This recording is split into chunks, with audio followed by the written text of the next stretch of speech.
Hi, my name is Krista. I'm a former US visa officer and I can help you understand what happened at your visa interview if you were denied an F1 visa.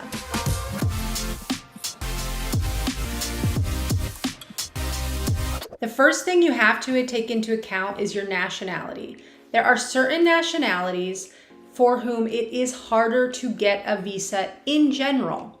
This is because of the socioeconomic and political factors on the ground.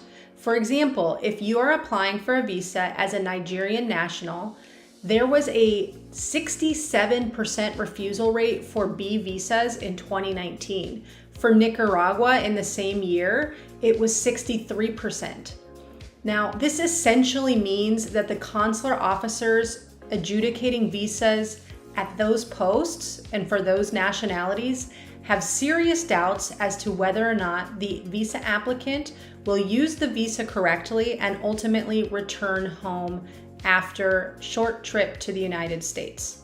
So now, if you're applying for the F1 visa with a nationality that has high refusal rates for the B visa, you know already that you need to be extra prepared. This is because the same suspicion exists for students. The visa officer needs to be convinced at your visa interview that you are intending to leave the United States after your program of study in the US. So instead of focusing your answers to questions like, why do you want to study in the US? Or why do you want to go to X university? Instead of focusing on what it is you like about that university or why it makes sense for you to study in the US, you need to focus specifically on what this degree is going to do for your career when you come back home. Focusing on what you are going to do with the degree when you come back home is telling the visa officer about your intentions to leave the US after your program of study.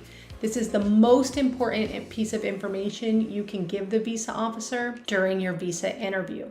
Why you intend to leave the United States. Now, these high refusal rates does not mean it's impossible to get a student visa if you're from a country or have a nationality with high refusal rates. But what it does mean is that you need to be extra prepared. You have to go in there with the mentality that you need to convince the visa officer of why you intend to leave the United States and why you are qualified for this student visa. Here at Argo Visa, we help people understand this every day. If you have been refused a student visa and you want to try again, I really recommend that you book a consultation with Argo Visa so that you can understand what went wrong at your prior visa interview and how you can strengthen your next visa interview to have a better chance at approval. We look forward to working with you soon.